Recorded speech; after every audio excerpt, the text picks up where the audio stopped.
and Michigan, they were considered by the Clinton campaign ever throughout this entire process until the final couple of days in Michigan. They considered that was on a different list for them. So this is clearly coming as a big surprise to them as well.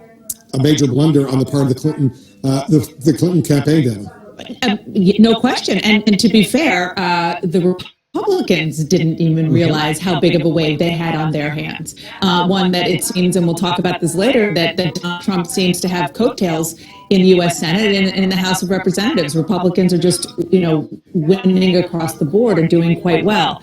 But I just want to concur with what you said, Dick, about the whole question of John Podesta coming out and saying, "Never mind, go home.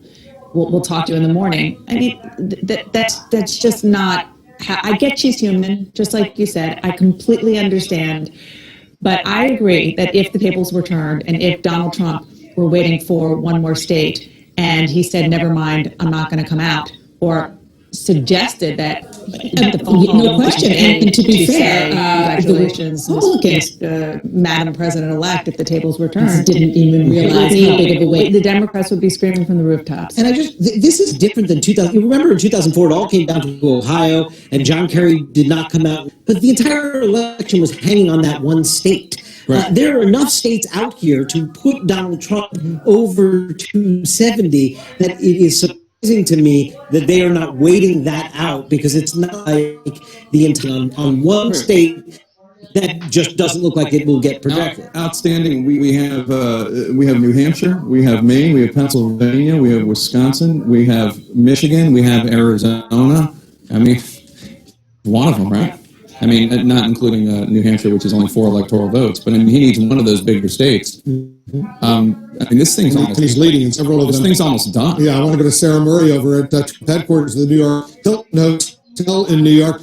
I take it the Trump that is either there, and they're going to be that Donald Trump will be speaking fairly soon. Is that right? That's right there. Here we are expecting Donald Trump to speak fairly soon, although I have to tell you all, for aides who have been in this room over for a while, they have been here celebrating. They have restocked the bar for Donald Trump supporters. We're not going anywhere. Continue to cheer, continue to wait for Donald Trump and Mike Pence to show up. And now his plan is to deliver a victory speech, to be gracious, to talk about bringing the country together. It'll be interesting if that tone changes at all in the wake of the fact that Hillary Clinton is not conceding. Speaking to someone and seeing what they're putting out there on social media, they do seem surprised that we're not going to be hearing from his Democratic rival tonight. But there actually are a number of Donald Trump supporters that are right by a curtain to my left. We have heard them cheering over and over again, and they're just waiting to make their entrance. So should be any moment now, Wolf. I'm sure Donald Trump will be speaking fairly soon. Sarah Murray is over there at Trump headquarters in New York City, over at the Hilton Hotel there in the huge ballroom. Jake, this is the moment that Donald Trump predicted what happened. A lot of the strategy used in defeating 16 or 17 Republican candidates, senators, congressmen, certainly governors, worked. Crooked Hillary.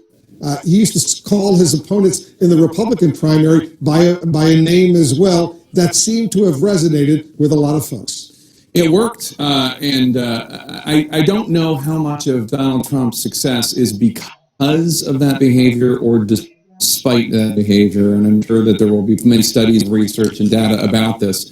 There are probably, without question, there are people